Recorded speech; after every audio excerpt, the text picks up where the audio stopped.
성도님들께서는 배우자와 결혼하실 때 꼭 이것 한 가지만큼은 본 것이 있으셨을까요? 결혼식장에 가서 식당에서나 이제 신부 대기실에 가서 친구들끼리 이렇게 이야기를 하는 것을 종종 저는 듣곤 합니다. 신랑이 나라를 구해서 이런 신부를 만났다. 그래서 친구들끼리 이렇게 이야기하면서 저렇게 멋진 신랑, 신부를 만난 것이 참 대단하다라는 대화가 오고 가는 것이죠. 이 대화가 결혼할 때 특별히 상대방을 또 칭찬하고 이러한 부분도 있을 것이고, 또 상대방이 좀 너무 좋은 사람이다라는 것을 이야기하는 것일 수 있겠습니다. 또한 상대방이 나를 기준으로 해서 뭔가 또 더 잘 해줄 수 있는, 또 많은 것들을 해준 사람이라는 의미가 될 수도 있겠습니다. 반대로 어떤 사람은 상대방이 나에게 어떤 것들을 해줄 수 있을까, 이런 것들을 뭔가 리스트를 작성하거나 그런 기도 제목을 가지는 것이 아니라 내가 상대방에게 얼마나 이런 것들을 해줄 수 있을까, 그런 기도 제목을 가지고 있으면서 나는 배우자가 생긴다라면 이런 것들을 배우자에게 해주고 싶다라는 주고 싶은 기도의 리스트를 만드는 분들도 있었을 것입니다. 이 무엇을 보는가에 따라서 결혼 생활도 결혼 이후에 조금 많이 달라질 수 있겠다라는 생각을 해봅니다. 상대방이 어떤 사람인가에 관계없이 사랑하기로 결단을 하고 이제 결혼을 시작한다라면 실제로 상대방이 결혼 이전하고 기대했던 것과 많이 다른 사람일 수 있잖아요. 그랬을 때도 크게 그런 것들에 실망하거나 또 마음이 충격을 받지 않고 그 사랑을 헌신적으로 해나갈 수 있을 것입니다. 그런데 리스트를 이제 작성을 하면서 이런 것들이 내 배우자라면은 한 1에서부터 100가지를 예를 들어서 해줘야 된다라고 생각을 했다라면 한 90여 가지를 배우자가 못 해줄 수 있잖아요. 그러면 90여 가지의 실망감과 또 당혹스러움이 있을 것입니다. 그래서 90여 가지를 또 해준다라고 100가지 다 해주겠다라고 결혼을 했는데 실제로는 한 5가지, 10가지밖에 못 해주게 됐을 때 속아서 결혼했다. 또 결혼하기 전에는 그렇게 잘 해주겠다라고 손에 물 안 묻히겠다고 했는데 매일 주부습진에 걸리는 그런 일이 일어날 수도 있겠습니다. 성경에서는 어떻게 말씀할까요? 사도행전 20장 35절에서는 사도 바울이 이렇게 말씀하는데요. 같이 한번 읽어보겠습니다. 범사에 여러분에게 모본을 보여준 바와 같이 수고하여 약한 사람들을 돕고 또 주 예수께서 친히 말씀하신 바 주는 것이 받는 것보다 복이 있다 하심을 기억하여 할지니라. 아멘. 주는 것이 받는 것보다 복이 있다, 이렇게 말씀하는데요. 이것은 예수님께서 십자가에 자신을 드리심으로, 주심으로 자신의 우리들에 대한 사랑을 확증하셨기 때문입니다. 그러니까 예수님께서 우리들의 어떠함을 보고서 죽으셨거나 어떤 조건부로 십자가에 달리신 것이 아니라는 의미입니다. 이것이 무조건적으로 십자가에 나는 달리고 이 구원의 사명을 감당해야겠다라고 결단하신 사랑의 확증인 것이죠. 결혼 생활이 어떤 걸 주고 또 나는 어떤 걸 받아야겠다라고 생각을 한다라면 그만큼 이해타산적이고 위험한 함께 살아가는 관계가 될 수 있겠습니다. 나는 이만큼을 결혼 때 해줬으니까 상대방도 나한테 이만큼 해줘야 된다라는 그러한 생각이라면 참 위험하겠죠.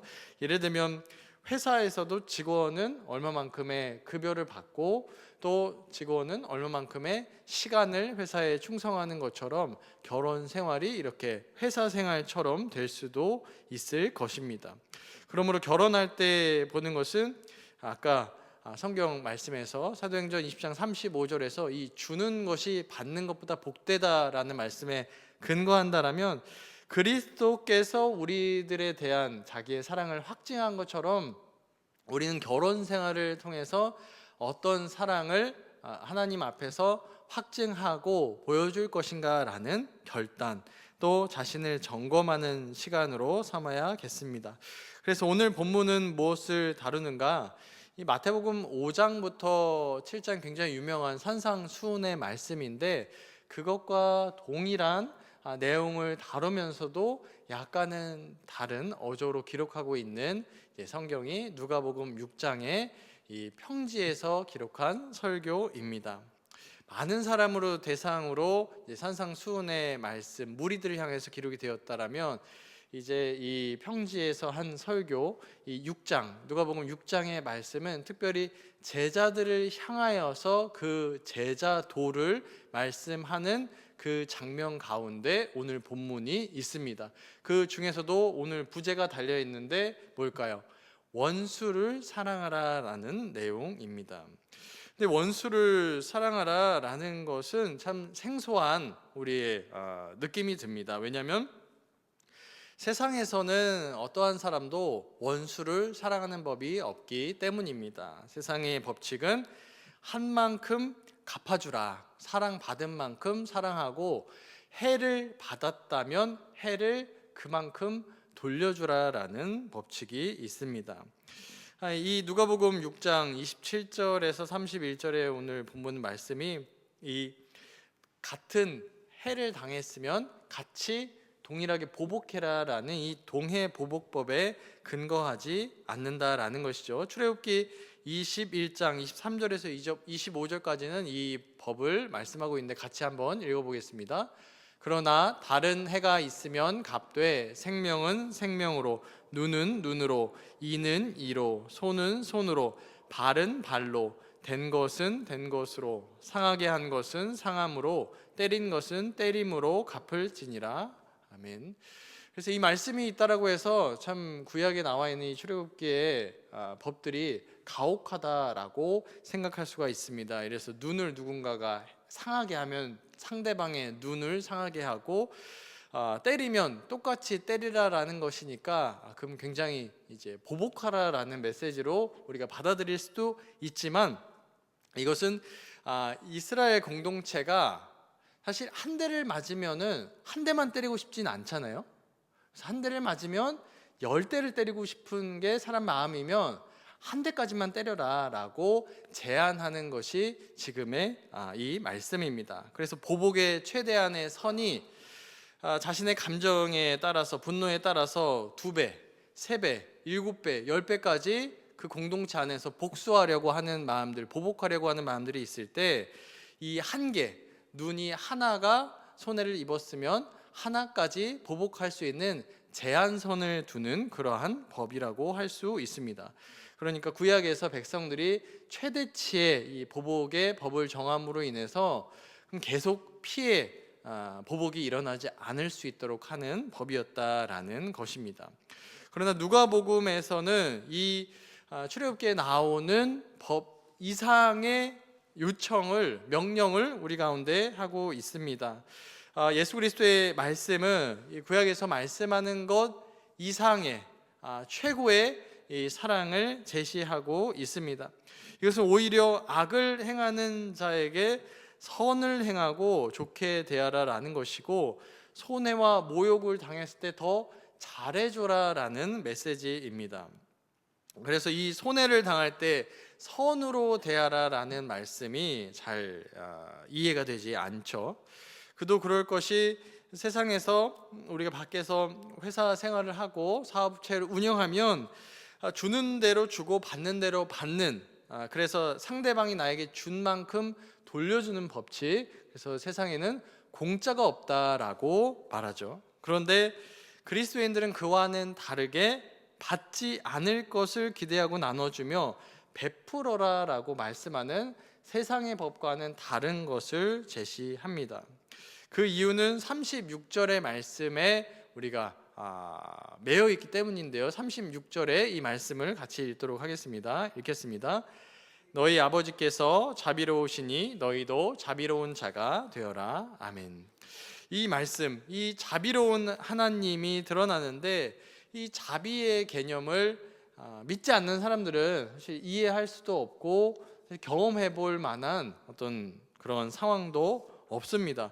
왜냐하면 그런 대접을 받아본 기억이 없기 때문이죠. 이러한 형태로 살아본 적이 없는 사람들에게 이러한 자비를 기대하기는 쉽지 않을 것입니다. 구약에 나오는, 오경에 나오는 율법을 요약해 봤을 때도 이 내 이웃을 사랑하라라는 말씀을 주는데요. 레위기 19장 18절에서는 이렇게 말씀합니다. 원수를 갚지 말며 동포를 원망하지 말며 내 이웃 사랑하기를 내 자신과 같이 사랑하라. 나는 여호와이니라. 아멘.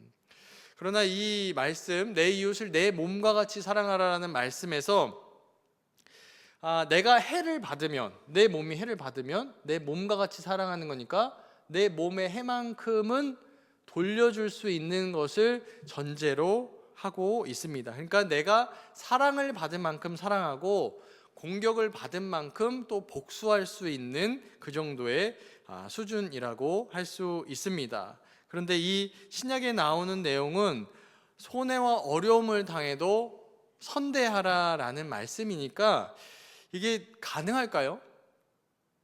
이런 말씀을 준비하면서도 이것이 특별히 인간적으로 노력을 해가지고 될 수 있는 이제 영역의 차원을 넘어선다라는 것을 이제 알 수가 있습니다. 이것이 일반적인 마음의 사람으로는 절대 불가능하겠습니다. 그러므로 성령 하나님께서 우리 마음 가운데 내주하시고 성령 하나님의 그 능력을 의지해서 살아가는 사람이어야 이 말씀에 순종하는 줄로 믿으시기를 소망합니다. 세상에서는 어떠한 도덕이나 철학으로 우리가 잘해야 된다라고 말하고 내가 나를 주체로 하여서 또 사람들을 사랑해야 된다라고 말하지만 성경에서는 내가 사랑하는 것이 아니라 내 안에 그리스도께서 사심으로 말미암아서 이 말씀에 순종할 수 있는 줄로 믿으시기를 주님의 이름으로 소망합니다. 그래서 오늘의 말씀이 주는 교훈이 무엇인가? 첫 번째는 이 해를 갚는 것에서 사랑으로 대하는 삶으로 변한다라는 것입니다. 오늘 본문 28절과 29절을 같이 읽어보도록 하겠습니다. 너희를 저주하는 자를 위하여 축복하며 너희를 모욕하는 자를 위하여 기도하라. 너의 이 뺨을 치는 자에게 저 뺨도 돌려대며 네 겉옷을 빼앗는 자에게 속옷도 거절하지 말라. 아멘. 그래서 이제 동일한 해를 동일한 정도만큼 이제 보복할 수 있는 이 구약의 법과는 다르게 이제 그 해를 보복하는 것이 아니라 선으로 대하라라는 법으로 예수님께서 제자들의 삶은 이런 것이다라고 정의 내리시고 있습니다. 성도님들께서는 어떤 사람에게 사랑받기 원하시나요? 아니면 사랑을 주기를 원하시는 분들일까요? 다들 사랑을 받기도 쉽고 주기도 쉽잖아요. 근데 오늘 성경에서도 참 사람이 악하여서 이러한 사람이 사랑과 기도의 대상이지 우리가 사랑을 조건부로 받으려고 기대하였다가는 실망하기 일수인 대상이다라는 것을 서두에 이제 결혼 생활을 예를 들어서 설명을 드렸습니다. 그래서 사람은 사랑과 기도의 대상이며 이 사랑은 하나님께 받아야 된다라는 것이죠. 이것이 큰 차이입니다. 하나님의 사랑은 조건부의 사랑, 주면 준 만큼 주시고 받으면 받은 만큼 또 받을 수 있는 사랑이 아닌 것이죠. 오늘 본문 35절과 36절을 다 함께 읽어보도록 하겠습니다. 오직 너희는 원수를 사랑하고 선대하며 아무것도 바라지 말고 구워주라. 그리하면 너희 상이 클 것이요 또 지극히 높으신 이의 아들이 되리니 그는 은혜를 모르는 자와 악한 자에게도 인자하시니라.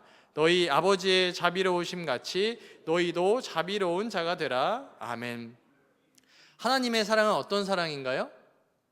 악인이 있고 선인이 있는데 하나님 보시기에 악인을 보니까 너무 못된 거죠.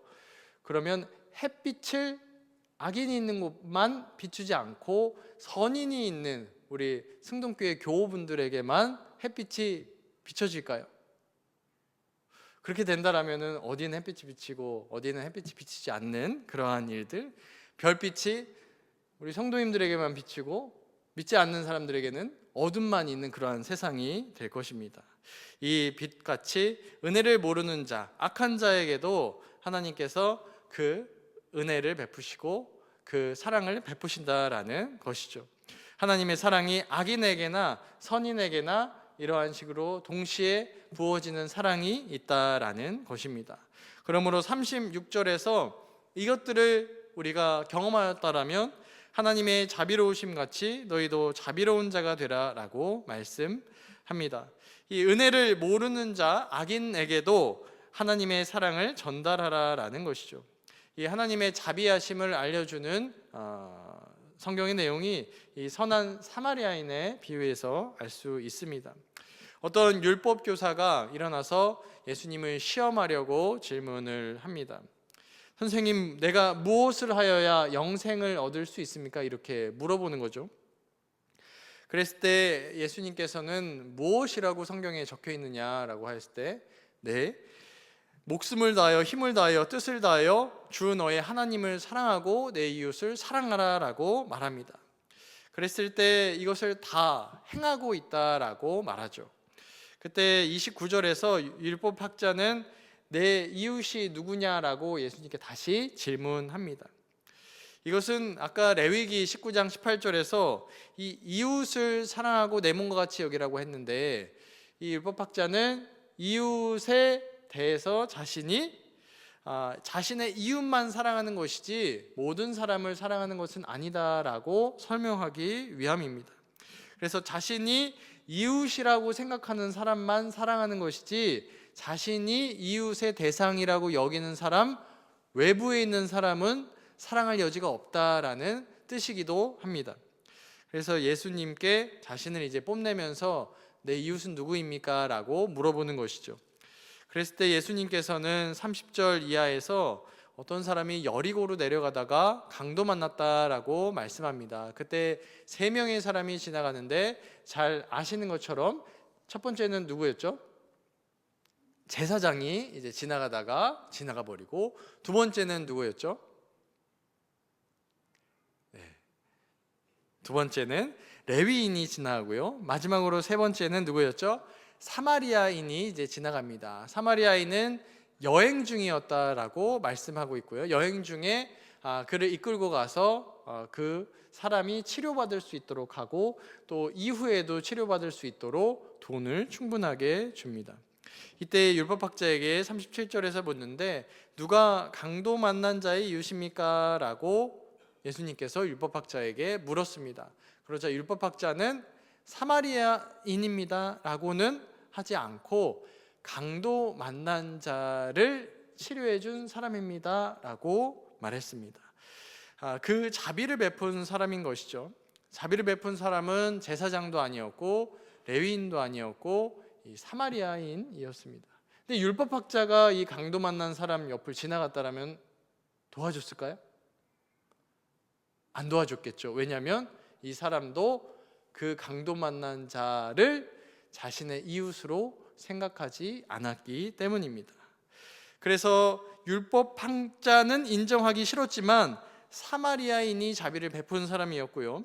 이웃을 사랑하고 내 목숨같이 이웃을 사랑한다고 말하던 율법교사는 이웃의 범위를 모르는 사람이었기에 이제 하나님을 아는 자가 아니었다라는 것이고요. 사마리아인이 오히려 자비하신 하나님을 알고 자비를 행하는 자였다라는 예수님의 말씀인 것이죠. 그러니까 율법학자가 율법을 많이 알고 있었지만 이 율법의 정신을 이해하지 못한 채 살아가고 있었다라는 것입니다. 율법학자이니까 하나님을 잘 안다라고 생각하였는데 예수님께서는 하나님을 모르는 자이며 하나님 믿는 자도 아니고 영생도 그에게 없다라고 말씀하는 것과 같습니다. 오히려 사마리아인은 자비를 실천하고 있는 사람이었고요. 율법학자는 자신과 같은 유대인이 이웃이 아닌가라고 여기고 있었던 것입니다.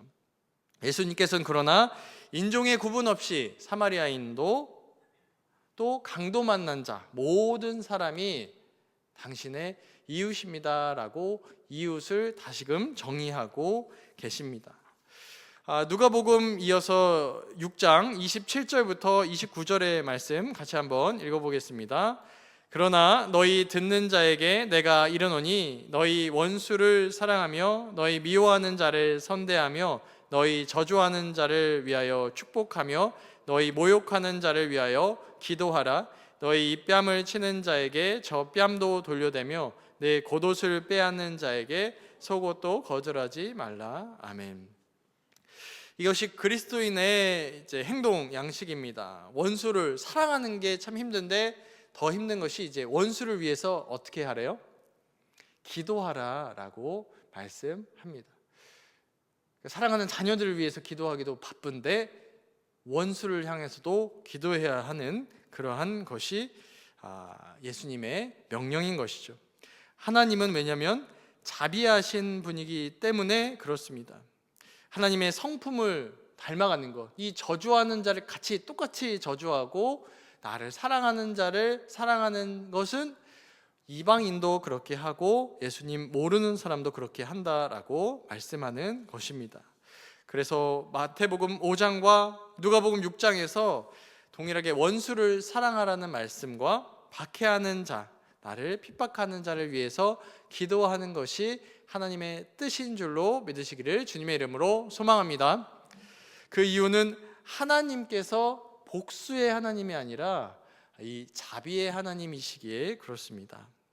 이 이해할 수 없는 이 하나님의 성품, 하나님의 이러하심을 우리가 듣고 또 깨닫고 그 사랑을 닮아가는 여정 중에 제자의 삶으로 초대되신 줄로 믿으시고 또 듣기에는 너무나 어려운 말씀이지만 순종함으로 또한 삶을 살아가시기를 주님의 이름으로 축원합니다.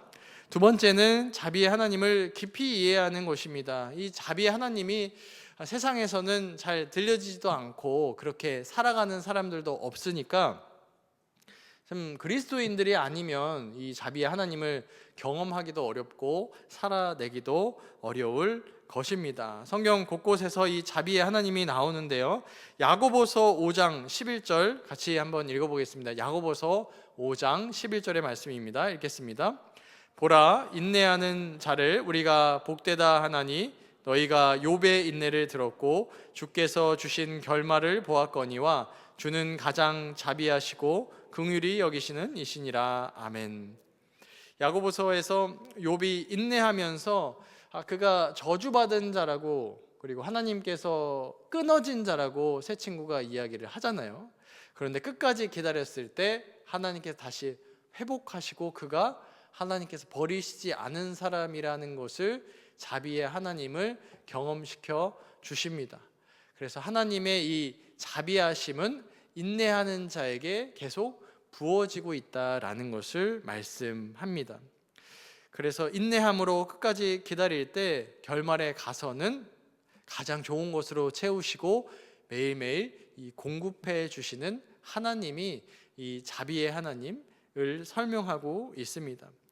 그래서 이 말씀을 들으면서 우리가 기억할 수 있는 것은 우리가 잠깐 흔들리고 또 어려움에 처했을 때 이 자비의 하나님이 매일의 양식을 공급해 주실 것이고 흔들리지 않으실 것이고 우리를 끝까지 지켜주실 것을 확심으로 나아가시기를 주님의 이름으로 소망합니다. 이것을 붙잡으심으로 승리할 줄로 믿습니다. 하나님께서 자비하시다라는 것은 무엇을 의미하냐면 하나님께서 우리를 자비로 대한다라는 것이죠. 악인에게도 그러하였고 선인에게도 그러하듯 우리가 예수님 믿는 자인데 혹여나 흔들릴지라도 우리를 기다리시고 또한 악인에게도 그가 악가운데 있을지라도 그를 기다리사 그가 돌아올 때까지 기다리시는 분이다라는 것입니다. 하나님의 사랑은 너무나 커서 조건적이고 또한 주고받는 사랑에 익숙한 우리들이 깨닫기 참 어려운 그런 값없는 사랑입니다. 그래서 우리가 이 원수를 사랑하는 것을 말씀으로 계속 들을 때 불편한 이유는 참 우리가 살아가는 세상과 우리가 경험하고 있는 사랑의 한계, 그리고 나와 이웃들이 보여주는 사랑이 또 부모가 나에게 보여준 사랑도 이 조건부의 사랑, 또 주고받기식의 사랑이 아니었나라는 생각을 합니다. 그러나 하나님의 이 자비하심이 악인을 용납하고 악을 방관한다라는 의미는 또 아닙니다. 그리스도인의 삶에서 이 악을 악으로 대하지 않을 것을 말씀하는 것입니다. 하나님께서는 악을 심판하시고 처단하기 위해서 국가를 세우시고 또 법을 허락해 주셔서 정치 지도자를 주시고 악을 다스리십니다. 그러나 하나님께서 자비하시다라는 것은 하나님의 언약에 기초한 자비입니다. 이어서 신명기 4장 31절의 말씀 같이 한번 읽어보겠습니다. 신명기 4장 31절입니다. 읽겠습니다. 내 하나님 여호와는 자비하신 하나님이심이라. 그가 너를 버리지 아니하시며 너를 멸하지 아니하시며 네 조상들에게 맹세하신 언약을 잊지 아니하시리라. 아멘. 하나님은 자신을 어떤 분으로 말씀하시나요? 자비하신 분이시다 말씀합니다. 너를 버리지 않으시고 그 약속, 언약을 지키신다라고 말씀합니다. 하나님이 자비하시지 않다라면 우리가 하나님의 자녀가 되었어도 언제든 끊어질 수 있고 또 버려질 수 있는 대상일 것입니다. 우리는 멸해질 것이고 또 조상들과 한 약속도 잊으실 것입니다. 그러나 자비하신 하나님이시기에 그 약속의 근거에서 그 사랑을 베푸시는 줄로 믿으시기를 축원합니다. 말씀을 맺습니다. 하나님의 자비하심을 이제 두 가지로 교훈을 얻었습니다. 첫 번째는 우리 옛사람이 복수하고 한 배가 아니라 두 배, 세 배, 네 배 복수하던 사람에서 이제는 사랑할 수 있는 사람으로 변화되었다라는 것을 말씀에서 선포하였고, 이제 우리는 옛 사람으로 살아가서는 안 된다라고 명령합니다. 또 그렇게 닮아가라라고 말씀합니다. 또한 그것이 어려울 때, 우리가 어떻게 행동해야 되는지 어려울 때 성경에서는 많은 말씀 구절에서 이 하나님의 자비하심, 마치 아침 해가 떠오르고 해와 달과 별이 또한 그것을 운영하는 것을 보면서 하나님의 일용할 양식을 부어주시는 것을 보면서 우리가 매일 밥을 먹는 것을 경험하면서 조건부의 사랑이 아니라 선인에게나 악인에게나 사랑을 주시는 것을 경험하고, 이전까지 자신이 당한 대로 돌려주는 그러한 주고받기 식의 사랑과 인생길을 살아왔다면 이제 그것을 포기하고 자신을 잘해주지 않는 사람에게도 잘해주고 자신을 미워하는 자에게도 손을 건넬 수 있는 믿음의 고백으로 나아가시기를 주님의 이름으로 소망합니다. 이제 그 방향으로 사람을 살리며 원수를 향해서도 보복을 그치고 끝내는 기도할 수 있는 믿음의 높은 영역으로 우리 사랑하는 교우분들, 저를 포함해서 나아갈 수 있기를 주님의 이름으로 소망합니다. 기도하겠습니다.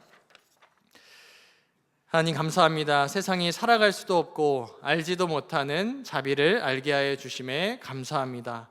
하나님의 자비하심을 알고 그 자비하심을 닮아갈 수 있도록 인도하여 주시옵소서. 성령 안에서 우리는 이전과 다른 삶의 모습으로 살아갑니다. 선을 행하는 자에게나 악을 행하는 자에게나 하나님의 동일한 사랑을 흘려보낼 수 있도록 인도하여 주시옵소서. 그 사랑의 부요함을 허락하여 주시옵소서. 주는 것이 복됨을 기억하며 한없는 빛으로 원수까지 사랑하는 그 사랑으로 우리를 채워 주시옵소서. 감사드리며 예수 그리스도의 이름으로 기도드립니다. 아멘.